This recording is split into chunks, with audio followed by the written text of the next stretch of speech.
Hello, I'm Dan Hewer. We're here at Win TV in Windsor recording this program. I'm a resident of Windsor, and I'm here with Joenette Mansel Franklin, who lives in South Windsor. We know each other because we're both members of St. Justin, St. Michael Catholic Church in Hartford. The subject of today's program will be the Jim Crow laws, which were imposed in the southern states, southern United States, after the Civil War. They were laws that were imposed with the purpose of separating and segregating black people from white people. Joenette grew up under the Jim Crow laws, and she's going to share some of her stories about her experiences. It's well known that the United States was founded on a system of slavery. Black people were owned and controlled and subjugated by white people. Slavery was a major cause of the Civil War in the United States, which inflicted enormous numbers of deaths and violence and damage, and had a profound impact on our country. One of the results of the Civil War was that in 1863, President Lincoln signed the Emancipation Proclamation freeing the slaves. After 1865, when the Civil War ended, black people actually made considerable progress in gaining civil rights in the South, because the federal government kept their forces in the South and imposed regulations that encouraged the development of civil rights for black people. Unfortunately, this was short-lived, because by the late 1870s, white supremacist leaders gained power in many southern states. And they began to impose the very restrictive laws which came to be known as the Jim Crow laws. As I mentioned earlier, the purpose was to separate black people from white people. And the underlying rationale was that black people are inferior to white people. Let's see, by 18th, okay, next I want to say that I want to read to you some examples of what the Jim Crow laws resulted in. They touched every part of life. In South Carolina, black and white textile workers could not work in the same room. Mm-hmm. They could not enter the same door or gaze out of the same window. Many industries wouldn't hire blacks. Many unions passed rules to exclude them. In Richmond, Virginia, one could not live on a street unless most of the residents were people one could marry. And one could not marry someone of a different race. By 1914, Texas had 6 entire towns in which blacks could not live. Mobile, Alabama passed a Jim Crow curfew. Blacks could not leave their homes after 10 p.m. Signs marked whites only or colored hung over doors, ticket windows, and drinking fountains. Georgia had black and white parks. Oklahoma had black and white phone booths. Prisons, hospitals, and orphanages were segregated, as were schools and colleges. In North Carolina, black and white students had to use separate sets of textbooks. In Florida, the books couldn't even be stored together. Courts in Atlanta, Georgia kept 2 Bibles, one for black witnesses and one for whites. Though seemingly rigid and complete, Jim Crow laws did not account for all of the discrimination blacks suffered. Unwritten rules barred blacks from white jobs in New York and kept them out of white stores in Los Angeles. In addition, many cities in the North were segregated. And there was a practice that was very common called redlining. And this was a practice in which on maps, red lines were drawn around certain districts that were meant only for where black people could live, and where they would be restricted to. It was illegal for them to seek housing outside of those red line districts. So in addition, in the South, there was a form of terrorism that usually took the form of lynching or hanging individuals. Based only on accusations, even if there was no evidence, but based on the accusation of wrongdoing, vigilante mobs could come and take an individual and hang him or her, and this was often done publicly. From 1882 to the year 1968, over 4,000 lynchings took place in the southern states and in Midwestern states. These lynchings were often carried out in a public manner, and the message to black people was clear. Follow the laws, don't step out of line, do what you're told, or we'll kill you. And we'll have your murder done publicly in front of many people and make it a public spectacle. It was an extreme form of terrorism. Last month, in April 2018, a national memorial to peace and justice was inaugurated in Montgomery, Alabama, and is dedicated to the victims of the lynchings.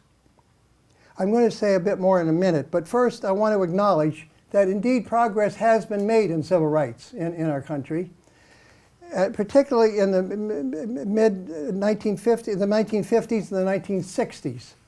Civil rights activists, both black and white, mobilized and had mass mobilizations and marched and created civil disobedience, which resulted in many of them being put in prison or many of them being killed. But there were some definite results, and one of the most tangible results was the Civil Rights Act of 1964. This banned racial discrimination in hotels, restaurants, education, and other public accommodations. It also provided for equal job opportunities. So it was real definite progress. In the next year, 1965, the Voting Rights Act was passed, and black people had their right to vote expanded. It was severely restricted prior to that act. So there has been definite progress, which we can be very pleased about, but we have a long way to go. Still, in many aspects of our culture, there's discrimination. One big example of that would be our prison system. Currently, well, in recent years, it's exploded, and particularly the population in prison has expanded greatly for people of color. And so it's a fact that in the United States, black people commit crimes at about the same rate as white people do, and in about the same proportion. But yet, when black people commit those crimes, they end up in jail. When white people commit the same crimes, they usually do not end up in jail, but have some other form of redress imposed on them. So there's still a great deal of discrimination in this area, along with others. Now, noting the memorial to the lynching victims in Montgomery, Alabama, I want to mention that the rationale for creating that memorial and museum dedicated to those victims the rationale is a belief that to heal from our history of racism and move forward with civil rights, Americans, particularly white Americans, need to acknowledge wrongdoing, express repentance, and commit to changing our ways. That's the belief, the rationale for that memorial. There are similar museums in Berlin, Germany, dedicated to victims of the Holocaust inflicted by the Nazis, and in Johannesburg, South Africa, dedicated to the victims of apartheid. In presenting this program, we have the view that all people, regardless of their race, have equal rights and should have equal opportunity to exercise those rights. If this occurs, everybody wins. One way to heal regarding this is to talk about our racist past. We hope that viewers of this program will be encouraged to talk with others about these issues. Joenette, you told me that you were born in July 1936 in Greenville, South Carolina, while Jim Crow laws were still very much in force.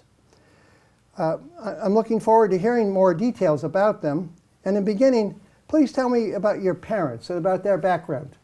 Well, first of all, my father, his name was Luther Mansel, and my mother's name is Zola Mae McDonald Mansel.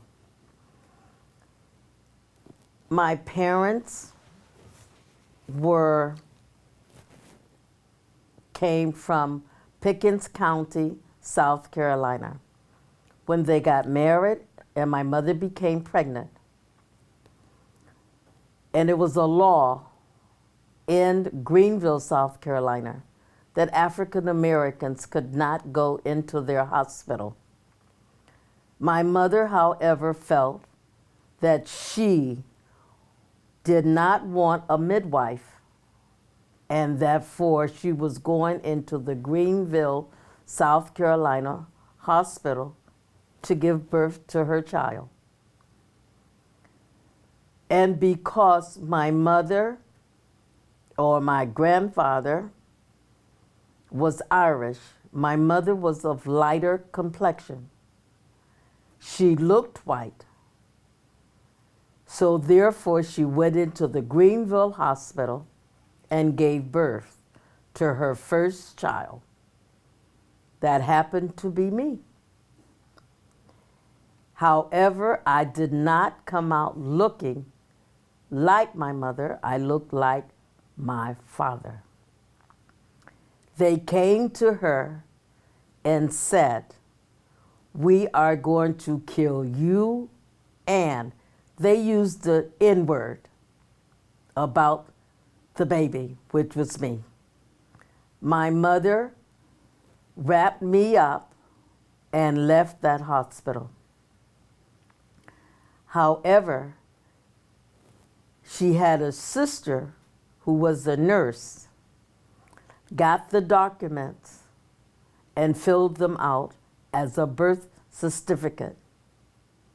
Later on, they gave it to me to let me know that here's the birth certificate. But they didn't tell me at that time that it was never filed. They just said, here is a birth certificate. All right? Is it anything else that I can tell you about my life other than being told this and know this and growing up? I'm 82 years old. And in South Carolina, as a child growing up, my father went to the grocery store to buy a loaf of bread. Am I speaking too fast? Well, I was just going to ask you about your birth, and so your mother took you home. Yes. And then were there any problems? Did anybody follow you home, or were there any problems? It was never told. They didn't care, I guess, once she got me out of the hospital. Now, it could have been a joke. But at that time, it was okay to lynch men and women of color. So she didn't know, but it was never said if anybody followed her or anything. She just left. And then, of course, a year later when she got pregnant again, she did have the midwife. That was my baby, that was my brother, okay? Mm-hmm. And it was nothing said no more about that. So his birth went without problems? Yes, because she did have the midwife, okay? The midwife was that, the midwife would come to the home. Yes. And you had the child there, okay? But I remember you told me about your background, that on your father's side, your great-grandfather was actually a slave. Yes. Now you must remember that on both sides they were slaves. Okay? My great grandfather's name was Adam. And he had children, but of the children he had two sons. One was my grandfather, his name was Obi, and Obi had a brother named Jacob. Obi did not have a lot of children, and his children didn't have children. But let's go back to Obi, my grandfather. I am Obi's firstborn child. On my mother's side, however, Firstborn grandchild. grandchild, Yeah. I'm Obi's firstborn Grandchild. grandchild. Okay? From his last child of his first marriage, which was my father. On my mother's side, she, of course, came from a large family. Her mother maiden name was Bowens. And in that family, there was a man who had 15 boys.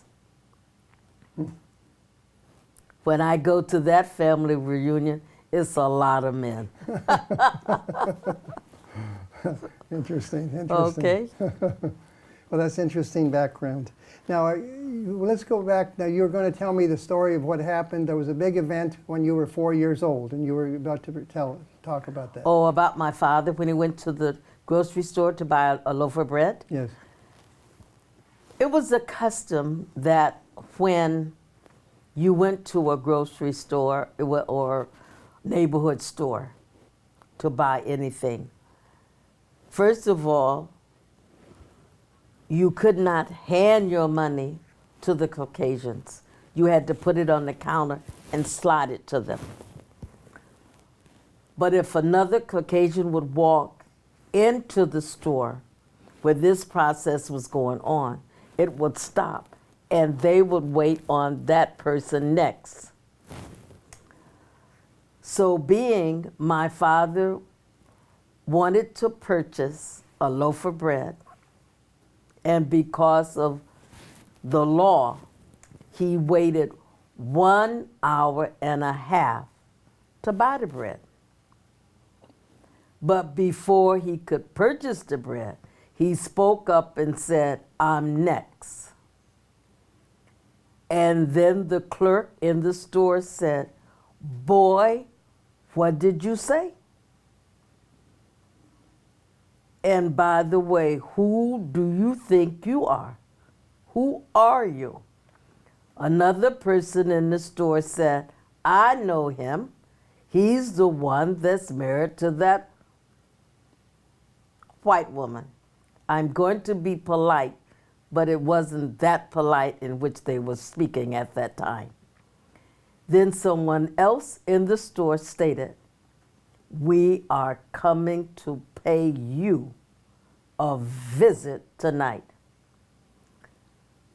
When Caucasian people told you that they were going to pay you a visit, it was the Ku Klux Klan.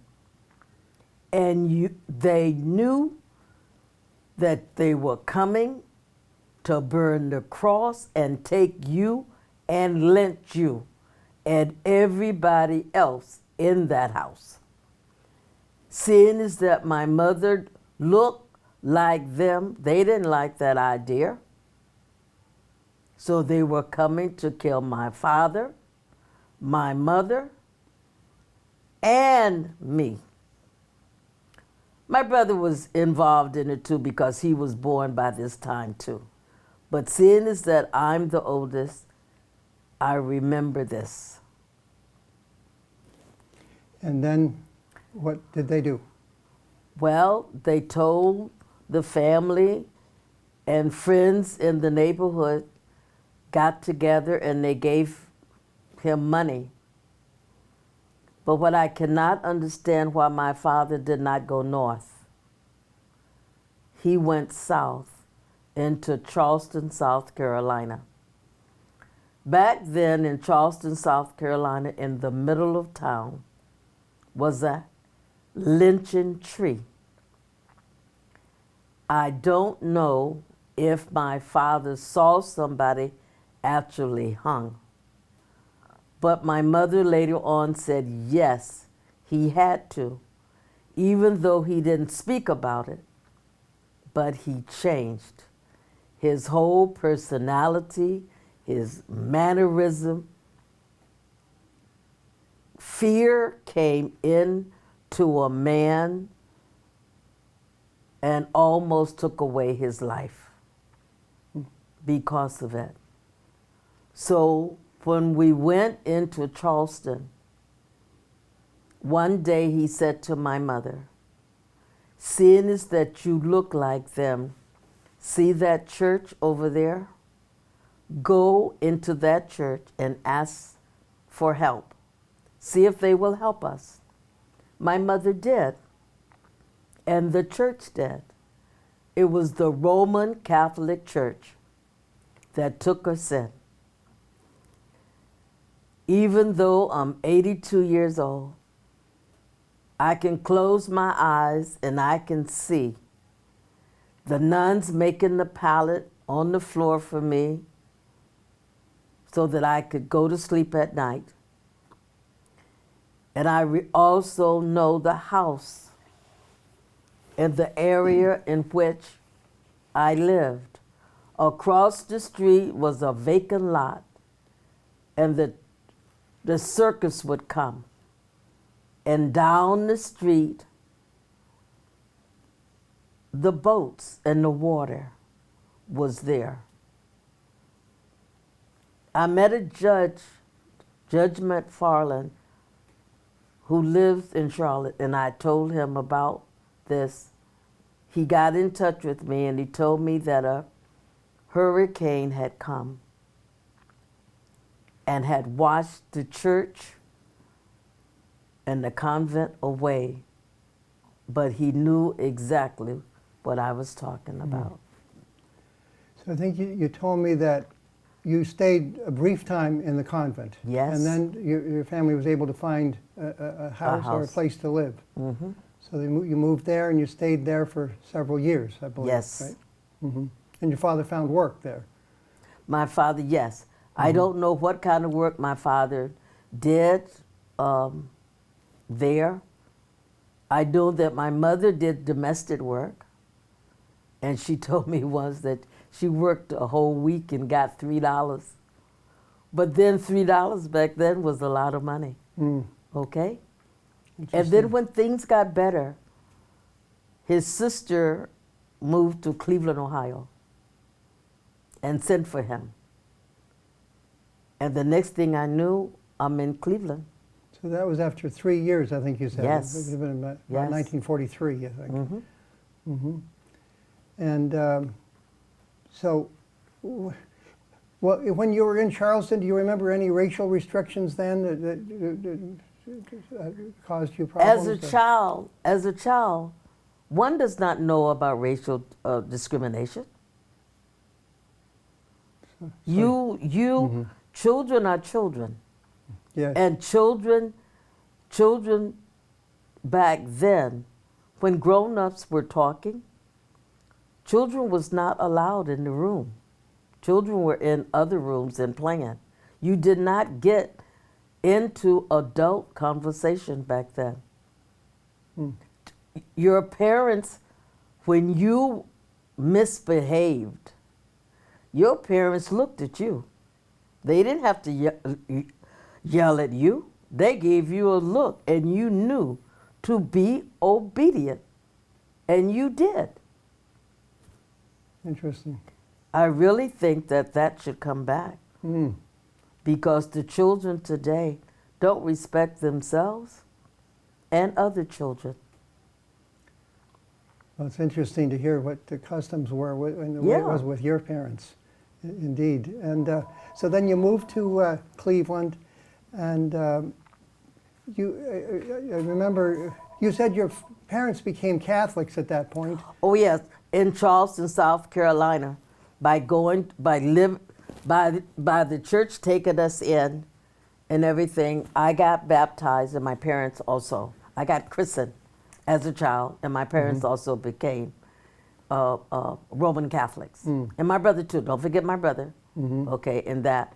So even when we relocated to Cleveland, Ohio, they still kept me in the Catholic school. If I lived on 79th Street, and the school at the church was Our Lady of the Blessed Sacrament, and it was in walking distance from our house. But prior to that, on my mother's side, the family members who had crossed over would come at night to teach me how to speak, because I spoke Gullah. Gullah is the dialect that has a tone to it, and that you could listen to a person and you could tell where they came from. They call them Geechees. So my father and mother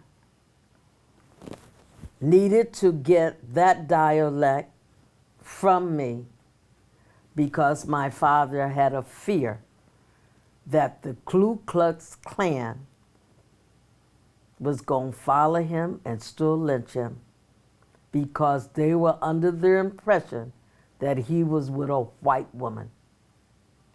Okay? So yes. He was very traumatized by that whole experience. Yes. It was just a horrible experience. Exactly. Back in Greenville. Yes. And I know at one point you mentioned when you were in Cleveland that I know you went to a number of different schools, but there was one school nearby and you could not go there, a Catholic school. You had to get on a bus and go to another school. After we moved from 79th Street, we moved into an area that's called Miles Heights.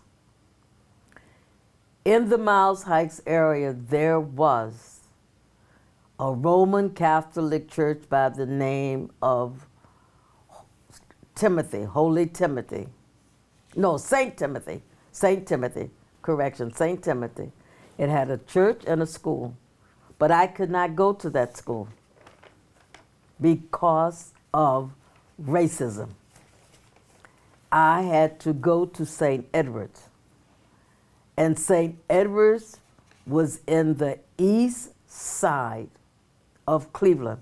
Cleveland at that time was the 6th largest city in the United States. In order for me to go to school, I had to take 2 buses and a streetcar. I got on the bus from Miles Heights that brought me into 113th Street. That bus took me over to Buckeye, and then I got on the streetcar. And then you were 8 or 9 years old, I think you said. At Yes. This point.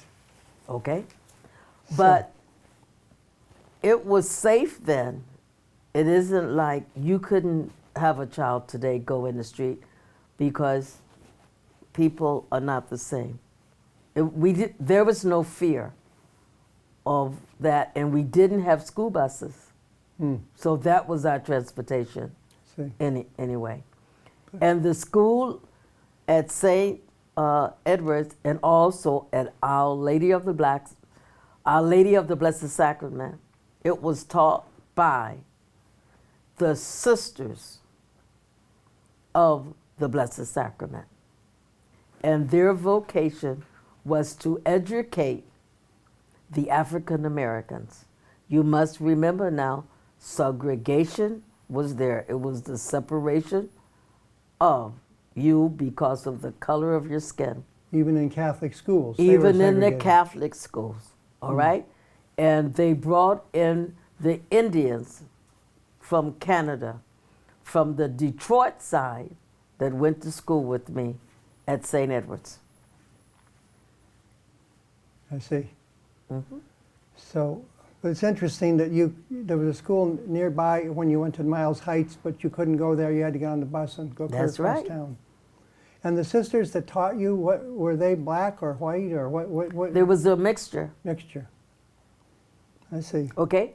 But in that mixture, because of the mixture of things of what happened to people, you could look at them and say they're white, but they didn't necessarily have to be.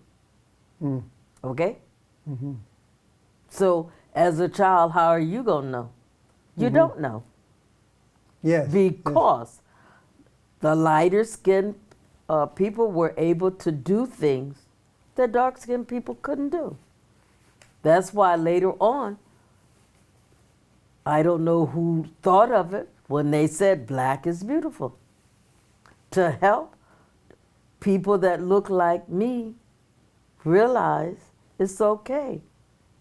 But prior to that, it wasn't okay. Mm.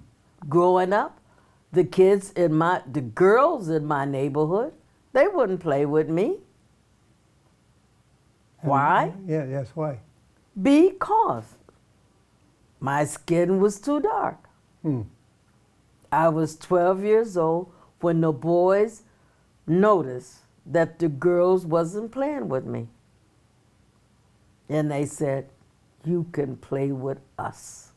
And they took me in. Mm. And, well, I done outlived them now, but anyway, growing up, it was nice having some friends. They were all sure. boys. Okay. I'm sure it was. I'm sure it was. It was good. They took me in. Good. And some of these girls that didn't play with you, they were also African American. I think you said. They were all African American. Mm. But skin color became But an the issue. skin color. Mm-hmm. And even in that culture, Yes. lighter skinned, you said Yes. children and people had more privileges somehow. Yes, they did. Mm. Interesting.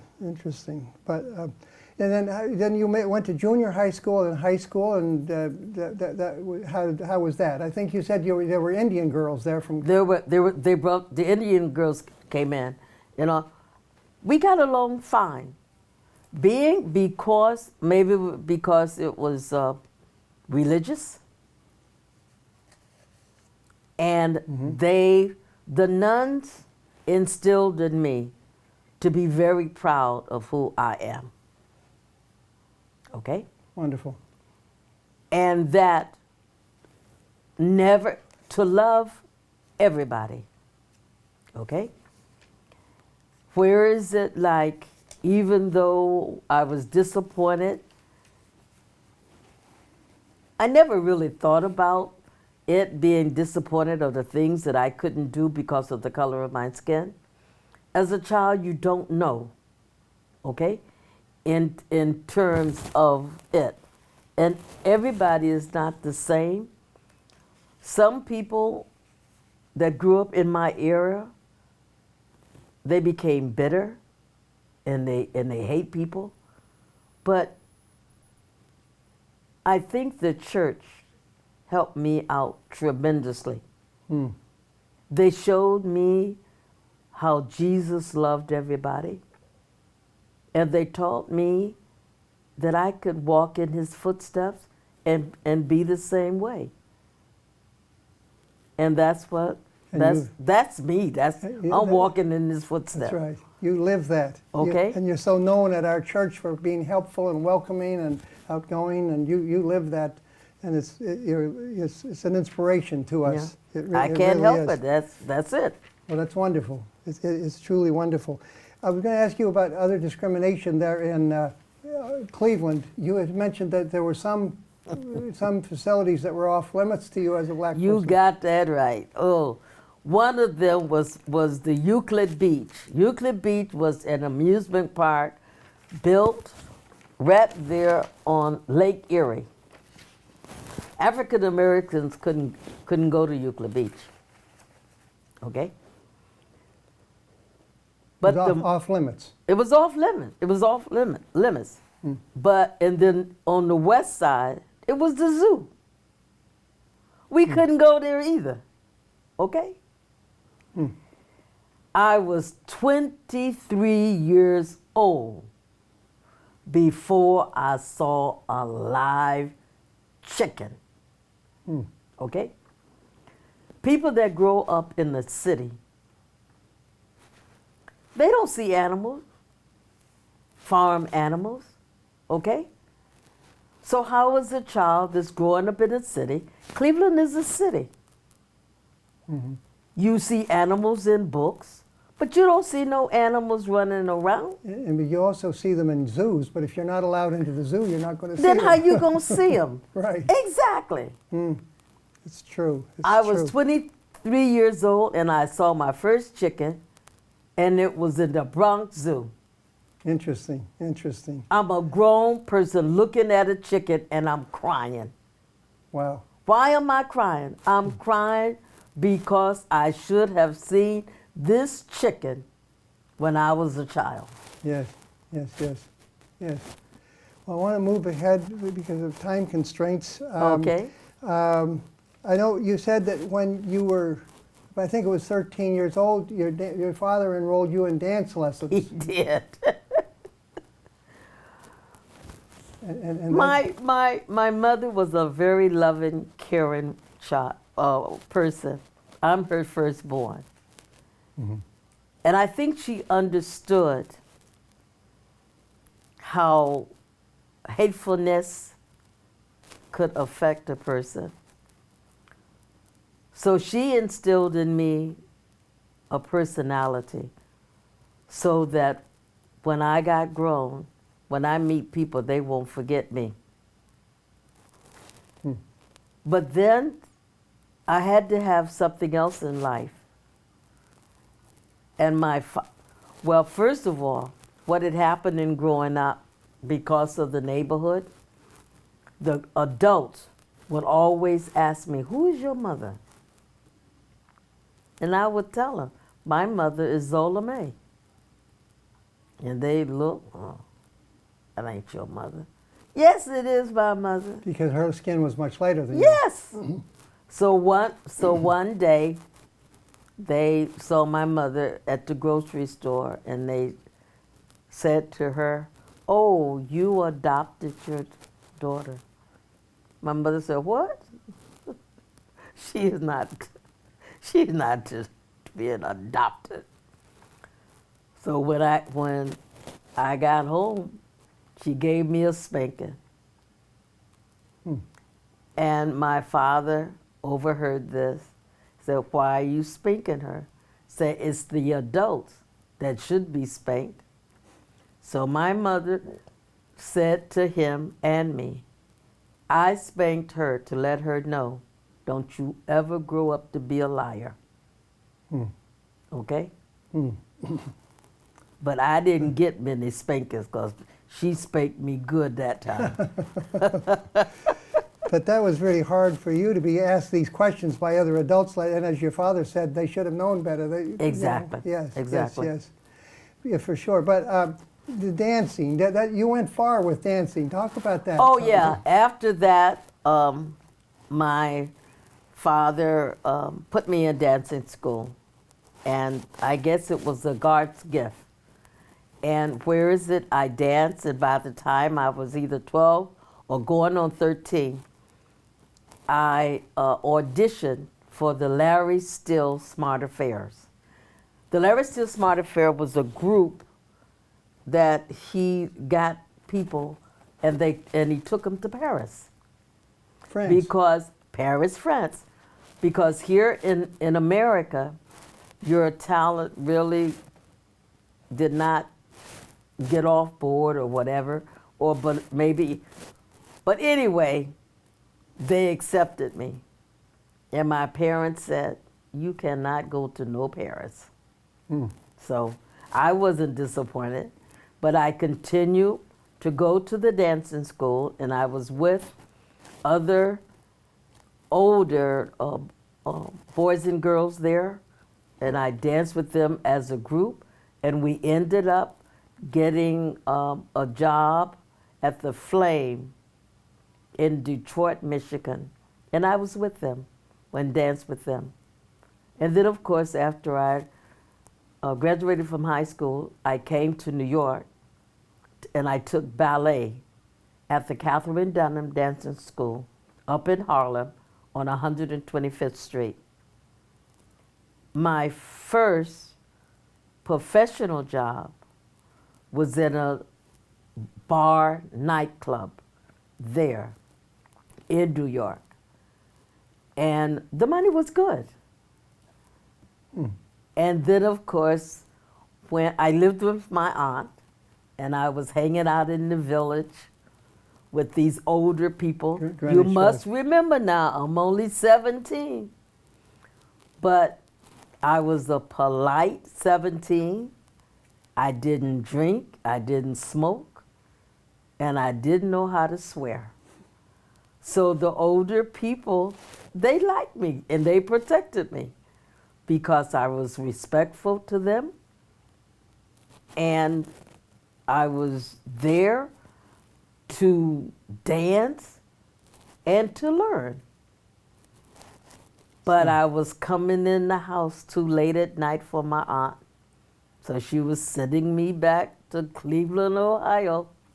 But instead you went to Connecticut. No, my parents said, before you come back home, come to Connecticut. I had loads of relatives here on my father's side and my mother's side because they came to work in tobacco. Good. Many years ago. Interesting. Uh-huh. Time is going forward here. Okay. But you had you got several other jobs in dancing when you came here, you said. Oh yeah. When I came here, I was able to get a manager. His name was James Walker. He was a tap dancer as well. And we did the nightclub works here in Hartford, Springfield, and Boston, and White Plains, New York, on the weekends, in the nightclubs. The nightclub here in the Hartford area was the Sundown and the Cotton Club, which was down in the bottom and across. And yes, I worked. I worked on the weekends in the nightclub, and during the summer, I worked in the tobacco fields. And it was broadleaf. I was sewing the tobacco leaves. And then in 1954, before you met your husband, and then in 1954 you married him. No. I met him in 1953. Okay, and in 1956 we got married. Oh, okay. Yeah. Okay. His name was Hubert Bump Franklin. He was born and raised in Hartford. And his family had come out of Georgia, America's Georgia, in the late 1800s. And he was he was the 13th child. And of course we married, but we didn't have any children. And he passed away of pancreatic cancer in 1999. What he did, he also went to the military. In 1949, it was not integrated then. It got integrated in Alaska when he was in there. And his first experience of racism was in Texas. And getting on the buses and trains and having to sit in the rear and think, because here in the Hartford area, in Connecticut, it was there, but as a child, you don't know it. I see. I see. And because of time constraints, I'm going to ask you a bit about your housing. You told me then after you were married, you looked for an apartment. And please tell me about some of your incidences here in Connecticut. Okay. Back in the 50s, in 53, in the newspaper, it was stated, if an apartment, no colored. It was written, you saw it. Upper Main Street, you must remember now, it was the Irish, it was the Jewish people that had everything. They owned everything and they were there. as the African Americans started coming into Connecticut, they began to move out. All right? They started renting, firstly, to the Puerto Ricans that was coming into the Hartford area. The federal government brought the Jamaicans in 1943 here to work into tobacco. They had a hands up over us because they were British subjects, and they let their employers know that they could not discriminate against them because they were British subjects, and the men got jobs that the African American men could not get jobs. So it really made it hard. There were so many, Okay? so many, that's very interesting. I know time is getting short. I wanted to Okay. ask you to talk about, I know another time you said you had called about an apartment and the man told you right on the phone that he doesn't rent to color. They do not Yes. rent to color. And now I want you to talk about your house. You I got found a the- house in South Windsor that you and your husband liked, and you approached Went the to the real realtor, estate. and And she said, oh no, she said, I got a lovely house for you that you would just love. It's in Bloomfield. Said, no, we want this house that you're advertising now. No. You know, so then what did you do? I went, at this time, I'm working at Southern New England Telephone Company. I went to work and I asked my friend, who was a Caucasian woman, would you do me a favor? Would you help me get this house? She liked me so much, she said yes. She bought the house and then she sold it to me and my husband. And you were the first black people to be on the block. We were the first. No, we weren't the first in South Windsor now. There was about 5 or 6 families before we moved into South Windsor. But we were the first African American to live where I live now. And then you heard later about a meeting. that I took heard place. later that they had a meeting. This was many years Your later. neighbors had a From the meeting. neighbor, she was telling me about what had happened when they found out that African Americans were coming in to the neighborhood. What were they going to do? Should they sell their house because this and that? And what they did not know, that my husband and I were Roman Catholics. So we went to Mass over at St. Margaret Mary's. And one of the ladies on the street saw us there coming back from communion one Sunday. I guess guilt set in, and she came to the house and invited me to a meeting so I could meet the other women on the street.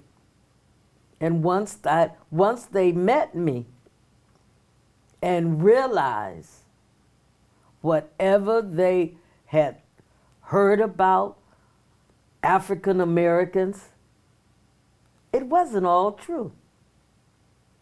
It was the same way with the telephone company. It was a program that they set up. It was called Quality of Life.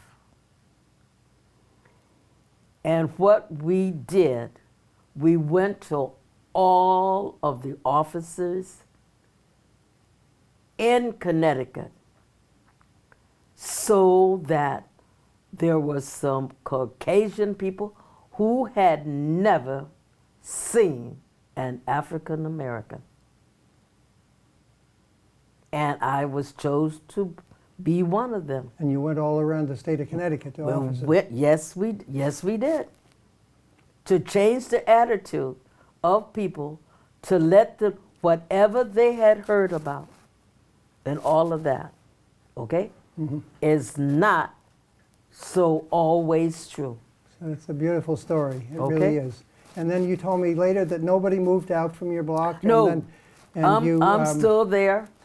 And you're still there, and you eventually babysat for some of the Yes, I children? babysat Yes. for my neighbor across the street. It's wonderful. And of course, they knew that there was an African American that lived over there. People used to walk the street to see what the property looked like. We had grass where grass was not growing before. Okay? We kept the house painted. That's beautiful. Okay? That's a beautiful story. Time is getting short. Tell me Okay. the story about when you applied for credit at the WT Grant. Oh. For WC grants, I went there to apply for a credit card. In South Windsor. No, it was in Vernon, In right? Vernon. Vernon is Vernon. That's where the Okay. store was. Okay. And they called me to let me know that my credit card was in. So when I went there to pick it up, the man said, "Oh no, we don't have no card for you." I said, "You just called me." He said, "We have coupons that you can use." I don't want your coupon. I want your credit card. I said, "Oh no, we can't give you that." So I went back home and I started writing letters to Washington, D.C., telling them about how they didn't want to give me a credit card. So you wrote to your senator and your Yes, I representative and to did. the president. Yes, I did. They responded. And then And then about 2 months later, they called me and told me, "Your credit card is in." WT Grant called. Dummies. And I went and picked it up.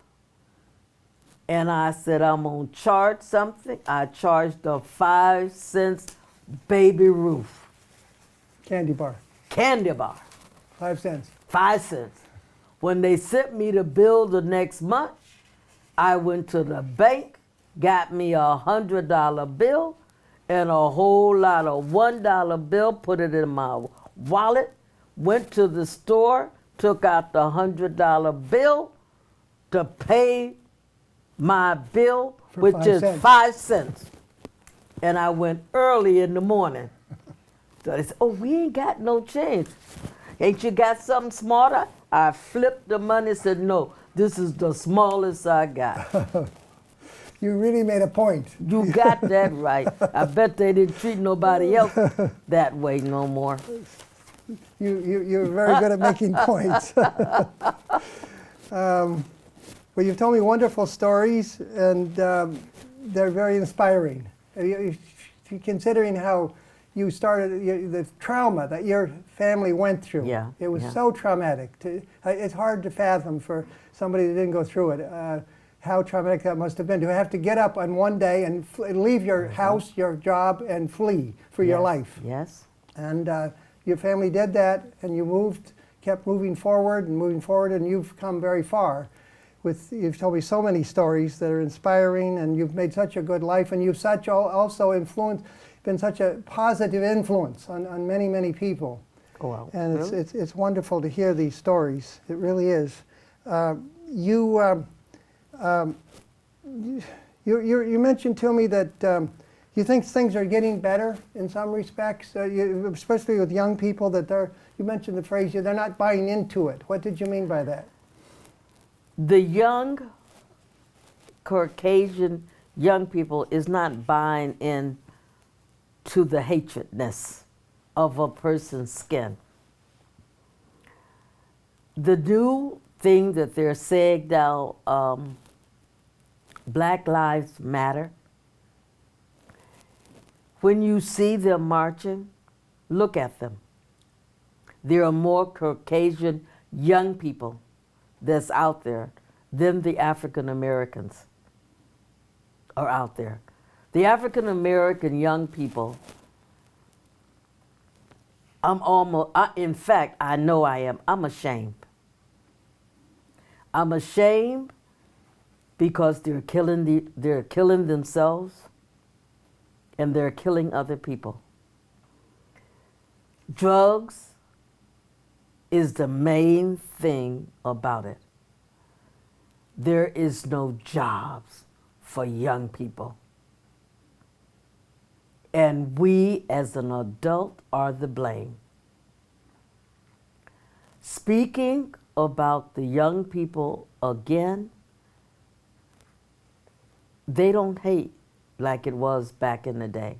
I'm not talking about the skinheads and all of that. That's a sickness. And we have to pray for them because they have been brainwashed. And eventually, they themselves is going to realize that they were wrong. Okay? But it's interesting to hear your reflections about the fact that you think young people are becoming more involved in positive ways as well. Yes. And there certainly are in many ways. But I think we're about coming to the end of our time, and it's been I'm so pleased that we could interview you and hear your stories, and they're very interesting and inspiring. So thank you very, very much for taking this time. Well, thank you for having me, and things will get better. Good. Good. I believe it. I believe it. Together we can be strong and do good things. Yes. We really can. Yes, yes.